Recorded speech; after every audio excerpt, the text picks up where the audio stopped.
الحمد لله رب العالمين الصلاة والسلام على أشرف الأنبياء والمرسلين وعلى آله وصحبه أجمعين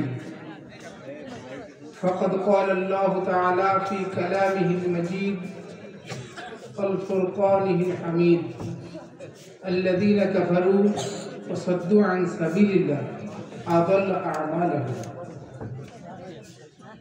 وقال الله تعالى في كلامه المجيد إن الدين عند الله الإسلام বেসরকারি পূর্বপাড়া পত্রিকা আয়োজিত 2 দিনব্যাপী তাফসীর মাহফিলের আজকের এই সমাপনী দিনের বিভিন্ন পর্যায়ের মেহমানবৃন্দ, সম্মানিত মুরব্বীবৃন্দ, যুবক ভাইরা, পর্দার অন্তরালে মা এবং বোনেরা, মাহফিলে যারা সার্বিক সহযোগিতা করেছেন বিভিন্ন পর্যায়ে, তাদের সবার প্রতি সালাম। আসসালামু আলাইকুম ওয়া রাহমাতুল্লাহি ওয়া বারাকাতুহু।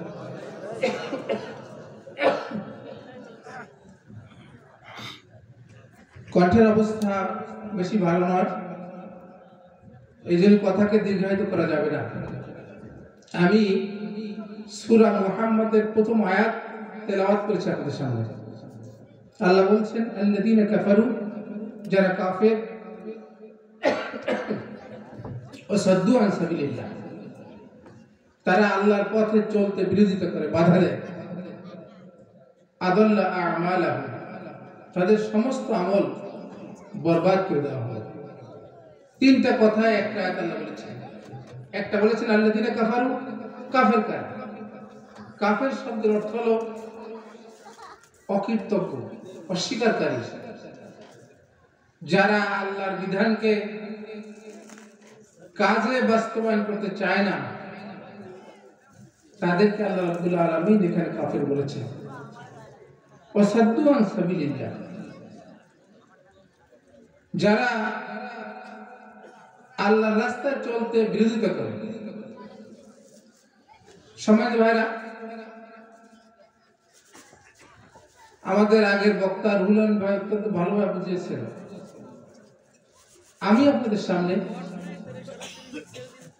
যে বিষয়টি বলতে চাই, মানুষের বানানো আইনের পিছনে ছুটে তা বাস্তবায়ন করার চেষ্টাই হলো ওয়াসাদ্দু আন সাবিলিল্লাহ। পুঁজিবাদ, সমাজতন্ত্র, ধর্মনিরপেক্ষতাবাদ, কমিউনিজম, যে নামেই আসুক, মানুষেরা বুঝে করুক আর না বুঝে করুক, সে যদি এর সাথে যুক্ত থাকে, আদাল্লা আমালুহু, তার নামাজ, রোজা, হজ, যাকাত সবকিছু আল্লাহ রাব্বুল আলামিন বরবাদ করে দেবেন। সূরা মুহাম্মদ প্রথম আয়াত।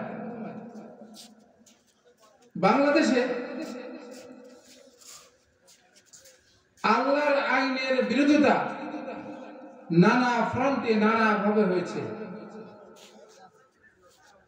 এখন হচ্ছে। গত সরকারের আমলে এদেশে ইসলাম যাতে প্রচার হতে না পারে, এজন্য ভারতের প্রেসক্রিপশন অনুযায়ী এদেশের তাফসীর মাহফিলগুলো বন্ধ করে দেওয়া হয়েছিল। যুবকেরা যাতে মানুষ হতে না পারে, শিক্ষা ব্যবস্থায় ধর্মনিরপেক্ষতাবাদ এনে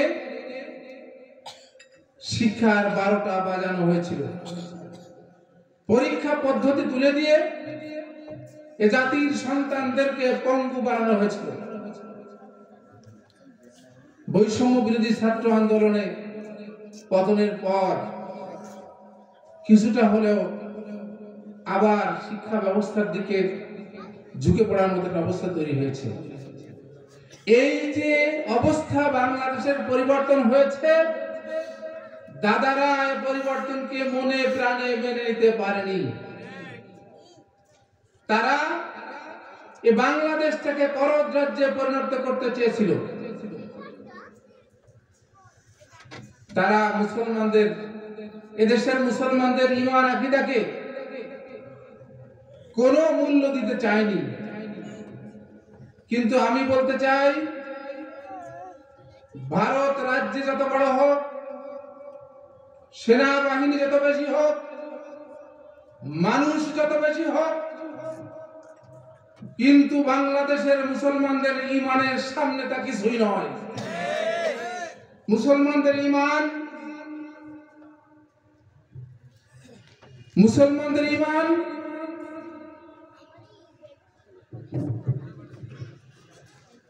ওরা বুঝুক আর না বুঝুক, মুসলমানরা নামাজ পড়ুক আর না পড়ুক, কোরআনকে মুসলমানরা ধারণ করতে চেষ্টা করে, মূল্যবান সম্পদ মনে করে।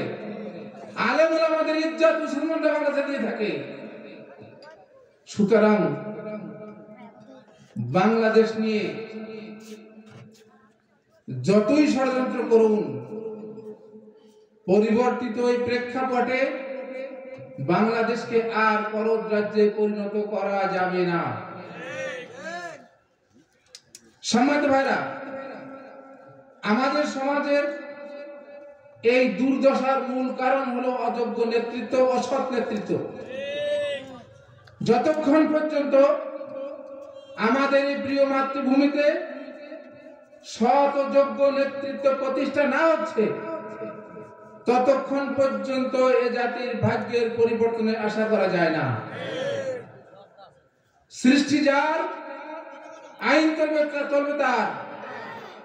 আজান হলে আবার বৃদ্ধ বনিতা সবাই মসজিদে যাবে। এই পরিবেশ তৈরি করতে হবে। এই পরিবেশ যদি তৈরি না হয়, সেই জন্য জারি সারি জুয়া মদ সংসদ পর্যন্ত জারি গান নিয়ে যাওয়া হয়েছিল। কিন্তু সংসদে দাঁড়িয়ে কোরআনের আয়াত তেলাওয়াত করতে হবে, সেরকম লোক সংসদে না যায়, সেজন্য যথেষ্ট চেষ্টা করা হয়েছিল। আমি বলতে চাই, আমাদেরকে ন্যূনতম এতটুক জ্ঞান অর্জন করতে হবে, যতটুক জ্ঞান অর্জন করলে হালাল হারাম, হক আর বাতিলের পার্থক্য করা যায়, এতটুক এলেম অর্জন করা ফরজ। এই এলেম অর্জনের পথ এই সমস্ত মাহফিলের মাধ্যমে বেশিরভাগ আসে সাধারণ মানুষের জন্য। যত বেশি তাফসীর মাহফিল হবে, আপনারা যত বেশি তাফসীর মাহফিলে যাবেন, ঈমানি একটা খোরাক নিয়ে আপনারা বাড়ি ফিরতে পারবেন। সেই খোরাক দিয়ে শীতকালে হলেও ফজরে আজান হলে বিছানা ছেড়ে মসজিদে যাবেন। কিন্তু অনিসলামিক শক্তি এটি চায় না। শুধু আপনি যাবেন না, আপনি আপনার সন্তানকে নেবেন, প্রতিবেশীকে নেবেন, মসজিদের কাতার ভরে ফেলবেন। মনে রাখবেন আল্লাহ রাসূলের হাদিস, মান তারাকাস সালাতা মুতাআম্মিদান ফাকাদ কাফার। যে ব্যক্তি ইচ্ছাকৃতভাবে নামাজকে পরিত্যাগ করলো সে কাফের। নামাজ দিয়ে মুমিনের যাত্রা শুরু হয়। যারা এই শব্দের বাউন্ডারির ভিতরে আছেন, তাদেরকে আমি বিনীতভাবে অনুরোধ করি, এখনো যারা নামাজি হননি, তারা ইসলামের সুমহান মর্যাদা প্রতিষ্ঠা করবার জন্য নামাজি হয়ে যান। যুবক যারা আছো, তোমাদের হাতে মোবাইল তুলে দেওয়া হয়েছে, টাচ মোবাইল, তোমাদের চরিত্রকে ধ্বংস করবার জন্য। এই বাঙালি জাতিকে চিরতরে পঙ্গু করে অমুসলিমদের শাসন ব্যবস্থা, অনিসলামিক শাসন ব্যবস্থা চাপা দেওয়ার জন্য চেষ্টা করা হয়েছে। একজন শিক্ষক হিসেবে আমি সর্বশেষ অনুরোধ করি, তোমরা ইসলামের সুশীতল ছায়ার আশ্রয় গ্রহণ করো। আমি তোমাদেরকে মদ, গাঁজা, সিগারেট এগুলো ছেড়ে দেওয়ার জন্য অনুরোধ করছি। ওগুলো মানুষকে ধ্বংস করে। আমি আমার কথাকে আর দীর্ঘায়িত করতে চাই না। সবাইকে আমার আন্তরিক সালাম এবং মোবারকবাদ জানিয়ে আরো সুন্দরভাবে এই তাফসিরুল কোরআন মাহফিল যেন উদযাপিত হতে পারে, আল্লাহর কাছে সেই রহমত কামনা করে আমি আমার কথাকে এখানে শেষ করছি। আসসালামু আলাইকুম ওয়া রাহমাতুল্লাহি ওয়া বারাকাতুহু।